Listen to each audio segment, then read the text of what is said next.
Надежда Савченко выступает за создание Международного комитета по освобождению оккупированных территорий и политзаключенных. В этом ей помогут мировые лидеры, с которыми она за последние 2 года познакомилась в переписке.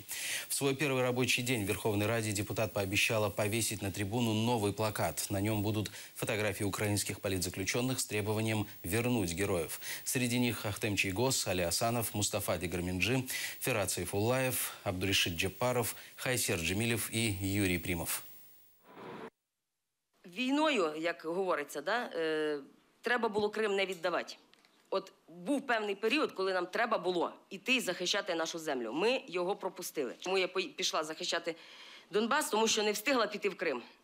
Але це теж історія довга. Як повертати? Я відчувала, що може бути Третя світова війна. І у мене, на жаль, це погане передчуття ще не закінчилося. Якщо буде Третя світова війна, то Крим повернеться. Якщо не Третьою світовою війною, то Крим, напевно, повернеться так само якоюсь роботою над міжнародним правом і достукавшись до людей, що вони зробили помилку.